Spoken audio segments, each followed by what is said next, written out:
Hi hello எல்லாம் எப்படி இருக்கீங்க? நல்லா இருக்கீங்களா?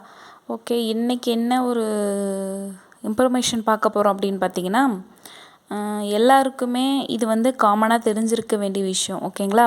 இது நம்மளுக்கு யூஸ் ஆகும் ஆகாது அப்படின்றது அப்பாற்பட்டது. ஒரு ஒரு இன்ஃபர்மேஷன் இருக்குது அப்படின்னா கண்டிப்பாக அது எல்லாரும் தெரிஞ்சுக்கணும். ஓகேங்களா? அந்த விஷயத்தில் இப்போ நம்ம தெரிஞ்சுக்க போகிற இன்ஃபர்மேஷன் என்னன்னு பார்த்தீங்கன்னா, கிரையப்பத்திரம். ஓகேங்களா? எல்லாருமே எப்படி சொல்கிறதுனா, எல்லாம் டேரெக்டாக இதில் இன்வால்வ் ஆகி தான் எக்ஸ்பீரியன்ஸ் இருக்கணும் அப்படின்னு கிடையாது. இல்லை நம்மளுக்கு தேவையில்ல அப்படின்னும் விடக்கூடாது. ஓகேங்களா? ஜஸ்ட் இதில் என்ன இருக்குது அப்படின்றது அட்லீஸ்ட் மற்றவங்களுக்கு ஹெல்ப் பண்ணுறதுக்காவது நீங்கள் தெரிஞ்சுக்கோங்க. ஓகேங்களா? ஓகே, ஃபஸ்ட்டு கிரையப்பத்திரம் அப்படின்னா என்ன, அதில் என்னென்ன விஷயங்கள் பார்க்கணும், அதில் எத்தனை விதமான விஷயத்தை நோட் பண்ணணும் அப்படின்றத பற்றி ஒன் பை ஒன்னாக பார்க்கலாம். ஓகேங்களா? ஃபஸ்ட்டு கிரையப்பத்திரம் செய்யணுன்னா ஃபஸ்ட்டு அதில் கவனிக்க வேண்டியது 16 விஷயங்கள் இருக்குங்களாம். ஓகேங்களா? எவ்வளோ? 16 விஷயங்கள். ஓகே, நம்ம ஃபஸ்ட்டு ஒன் பை ஒன்னாக பார்க்கலாம். ஓகேங்களா? ஃபஸ்ட்டு கிரையப்பத்திரம்னா என்ன அப்படின்னு தெரிஞ்சுக்கோங்க. ஓகேங்களா? ஒரு நிலத்தை ஒருத்தர்கிட்ட இருந்து விலை கொடுத்து நம்ம பெயருக்கு மாற்றி ஆவணமாக எழுதுறது பேர் தான் கிரையப்பத்திரம். ஓகேங்களா? என்னது? ஒருத்தர்கிட்ட இருந்து இன்னொருத்தர் நம்ம பணம் கொடுத்து நம்ம பெயருக்கு ஆவணமாக எழுதுறது பேர் தான் கிரயம். ஓகேங்களா? கிரையப்பத்திரம். ஓகே, அந்த மாதிரி வாங்குகிற அந்த கிரையப்பத்திரத்தை எப்படி பதிவு செய்கிறாங்க அப்படின்னு பார்த்தீங்கன்னா, அந்த கிரையப்பத்திரம் முத்திரை தாள்களில் எழுதப்பட்டு சார் பதிவகத்தில் சாட்சி முன்னிலையில் பதியப்படுவது தான் கிரையப்பத்திர பதிவு. ஓகேங்களா? அது ரெஜிஸ்டர் ஆஃபீஸ் இருக்குது பார்த்தீங்களா, அதில் சாட்சிகள் முன்னிலையில் இவங்கக்கிட்ட இருந்து இவங்க வாங்குறாங்க அப்படின்னு சொல்லிட்டு அந்த கிரையப்பத்திரம் எழுதுறது பேர் தான் கிரையப்பத்திர பதிவு. ஓகேங்களா? அந்த மாதிரி கிரையப்பத்திரத்தில் நம்ம பதிவு செய்யும்போது அதில் என்னென்ன கரெக்டாக இருக்கணும்னு பார்க்கணும்னு பார்த்தீங்கன்னா, அந்த நம்ம வாங்குறவங்கக்கிட்ட இருந்து அந்த வாங்குகிற பத்திரத்தில் அவரோட பேர், இனிஷியல், அடையாள அட்டையோட இருக்கிற பட்டா, மின் இணைப்பு, இபி கனெக்ஷன், முன்பத்திரம் மற்றும் இதர ஆவணங்களில் உள்ளது. இந்த மாதிரி இருக்கிற எல்லா ஆவணங்களிலும் இருக்கிறத மாதிரி தான் பத்திரத்துலேயும் எழுதப்பட்டிருக்கா அப்படின்றத பார்க்கணும். இது ரொம்ப ரொம்ப இம்பார்ட்டன்ட். இதில் ஏதாவது ஸ்பெல்லிங் மிஸ்டேக்கோ ஏதாவது ஒன்று இருந்தாலும் நீங்கள் மற்றவங்களுக்கு விற்கும்போது கம்பல்சரி உங்களுக்கு பிரச்சனை வரும். அதுவும் இல்லாமல் நீங்கள் வாங்கும்போதும் அவங்க வேறு இது என்னோட பேரே இல்லை அப்படின்னு கூட உங்கள் மேலே கேஸ் போடலாம். ஓகேங்களா? அதனால் இருக்கிறது எல்லாமே நீங்கள் வாங்குகிற பத்திரத்தில் நீங்கள் எழுதுகிற பத்திரத்துக்கும் எல்லாமே கரெக்டாக இருக்கா அப்படின்னு பார்த்துட்டு செக் பண்ணிவிட்டு எழுதுங்க. ஓகேங்களா? நெக்ஸ்ட்டு அப்புறம் என்ன பார்க்கணுன்னா, எழுதி கொடுக்குறாங்க பார்த்தீங்களா நம்மளுக்கு, அவங்க ஏற்கனவே முன்னாடி வாங்கியிருக்காங்க பார்த்தீங்களா, அந்த முன்னாடி வாங்கிய கிரையப்பத்திரத்தில் இருக்கிற முகவரியும் இப்போ அவங்க இருக்கிற முகவரியும் ஒன்றா இருக்கா அப்படின்றத கண்டிப்பாக பார்க்கணும். இந்த மாதிரி அட்ரஸை மாற்றி கொடுத்து நிறைய பேர் ஃப்ராட் பண்ணுவாங்க. ஓகேங்களா? இப்போ கொடுத்துருக்கிற பத்திரத்தில் இருக்கிற அட்ரஸும் இப்போ இருக்கிறவங்களோட அட்ரஸும் சேமாக இருக்கா அப்படின்றத கம்பல்சரி நீங்கள் விசாரிச்சுட்டு அப்புறமா தான் வாங்கணும். ஓகேங்களா?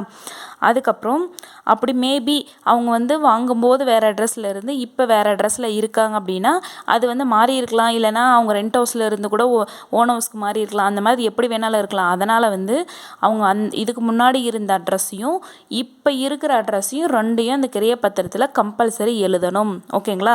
இல்லைனா நீங்கள் ஃப்யூச்சரில் அவங்க வேறு வீட்டு அட்ரஸை கொடுத்துட்டு இப்போ இருக்கிற அட்ரஸை வச்சு அவங்க உங்கள் மேலே கேஸ் போடலாம். ஓகேங்களா? அதனால் முன்னாடி இருந்த அட்ரஸும் இப்போ இருக்கிற அட்ரஸும் கரெக்டாக இருக்கா, அந்த பத்திரத்தில் தெளிவாக எழுதியிருக்காங்களா அப்படின்னு பாருங்கள். ஓகேங்களா?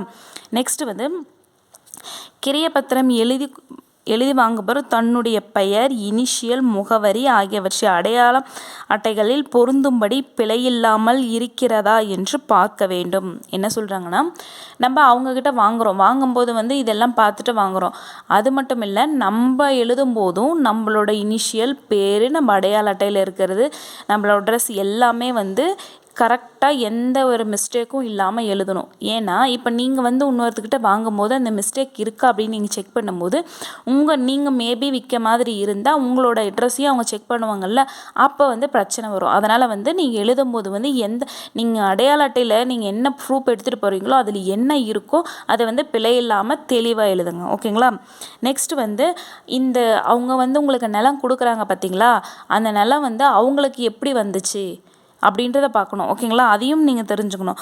அவர் வந்து வேறு இன்னொருத்தர்கிட்ட இருந்து கிரயமாக வாங்கியிருக்காரா, அப்படி இல்லைன்னா அவருக்கு வந்து இந்த மாதிரி அவங்க அப்பா அம்மா வந்து அவங்களுக்கு வந்து சொத்து பிரித்து கொடுக்கும்போதோ இல்லை வந்து பாகப்பிரிவினை இருக்கும்போதோ இந்த செட்டில்மெண்ட் மூலமாக அவங்களுக்கு வந்த நிலமா அவங்களோட பூர்வீக நிலமா அப்படின்றத வந்து செக் பண்ணிவிட்டு அப்புறமா அந்த பத்திரத்தின் மூலம் எல்லாமே கரெக்டாக இருக்கா, அப்படின்னா இவங்களுக்கு வந்து அவங்க அப்பா அம்மா மூலமாக தான் வந்ததா இல்லை இவர் வந்து வேறவங்ககிட்டேருந்து வாங்கியிருக்காரா அப்படின்றத வந்து பார்த்துட்டு அதுக்கப்புறமா வந்து நீங்கள் ரெஜிஸ்டர் பண்ணுங்கள். ஓகேங்களா, இந்த மாதிரி வந்து அவங்களுக்கு எப்படி அவங்களுக்கு சொத்து வந்தது அப்படின்றத வந்து தெரிஞ்சது மட்டும் இல்லாமல் அந்த கிரைய பத்திரத்தில் வந்து இப்போ வந்து கொடுப்பவர்களுக்கு யார் மூலம் சொத்து வந்தது என எழுதுவது மட்டும் இல்லாமல் அவருக்கு முன் கிரயம் பெற்றவர்களுக்கு யார் மூலம் சொத்து வந்தது என்று நிதி மூலம் ரிஷி மூலம் பார்த்து அனைத்து லிங்க் டாக்குமெண்ட்டுகளையும் வரலாறாக தற்போது கிரைய பத்திரத்தில் எழுதுவது மிகவும் சிறப்பானதாகும்.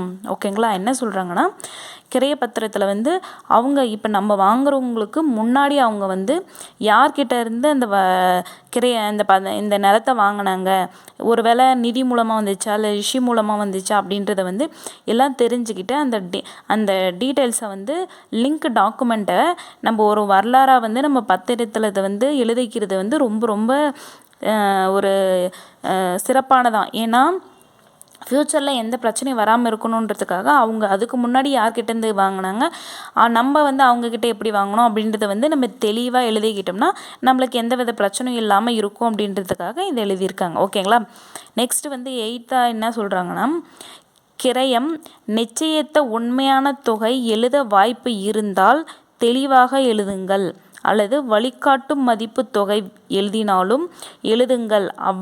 எப்படின்னா அவ்வளவு பணம் அக்ரிமெண்ட் போடும்போது கொடுக்கப்பட்டுள்ளது. ஓகேங்களா, எவ்வளோ பணம் வந்து அக்ரிமெண்ட் போடும்போது கொடுக்கப்பட்டுள்ளது, எவ்வளவு பணம் காசோலையாக கொடுக்கப்பட்டுள்ளது, எவ்வளவு பணம் வங்கி கணக்குகளில் காட்டப்பட்டுள்ளது, எவ்வளவு பணம் ரொக்கமாக கையில் கொடுக்கப்பட்டுள்ளது என்றது தெளிவாக குறிப்பிட வேண்டும். ஓகேங்களா, இதுதான் வந்து ரொம்ப ரொம்ப இம்பார்ட்டன்ட். ஓகேங்களா, கிரயத்தில் வந்து நிச்சயம் செய்யும்போது வந்து உண்மையான தொகை போட முடிஞ்சால் போடுங்க, அப்படி இல்லைன்னா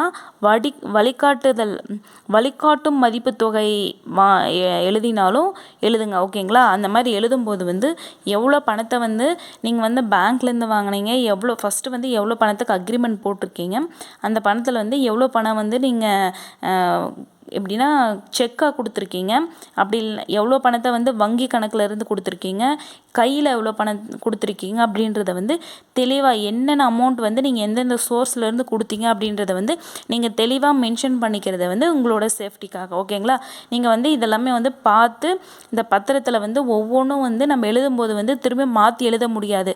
ஓகேங்களா, அதனால் வந்து ஒவ்வொன்றும் எழுதும்போது வந்து நிதானமாக பொறுமையாக நல்லா பார்த்து படிச்சுட்டு எழுதுங்க. இப்போ வந்து நில மோசடி வந்து நிறையவே பண்ணுறாங்க.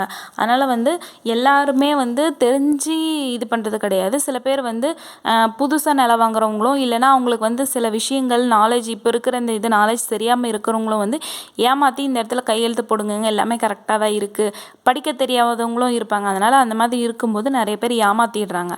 அதனால் வந்து நீங்கள் இந்த மாதிரி ஒரு நிலம் வாங்குகிறோம் அப்படின்னா இந்த இன்ஸ்ட்ரக்ஷன் இருக்கணும், இப்படியெல்லாம் இருக்கணும் அப்படின்றத வந்து தெரிஞ்சுக்கிட்டு வாங்கிக்கிட்டால் நம்மளுக்கு ஃப்யூச்சருக்கு நல்லாயிருக்கும். ஓகேங்களா, நான் இப்போ வந்து 8 பாயிண்ட்ஸ் சொல்லியிருக்கேன். நான் 8 பாயிண்ட்ஸ் வந்து நெக்ஸ்ட் வீடியோவில் அப்லோட் பண்ணுறேன். எல்லாமே மொத்தமாக சொன்னோன்னா உங்களுக்கு கன்ஃபியூஷன் ஆகிடும் அப்படின்றதுக்காக வந்து மீதி 8 பாயிண்ட் வந்து நான் அப்புறமா சொல்கிறேன். ஓகேங்களா, ஓகே, இந்த இன்ஃபர்மேஷன் பிடிச்சிருந்தா லைக் பண்ணுங்கள், ஷேர் பண்ணுங்கள், கண்டிப்பாக மறக்காமல் கமெண்ட் பண்ணுங்கள். வேறு ஏதாவது உங்களுக்கு டவுட்ஸ் இருந்தாவோ இல்லை உங்களோட எக்ஸ்பீரியன்ஸையும் வந்து இதில் நீங்கள் ஷேர் பண்ணிக்கோங்க. Okay, thank you.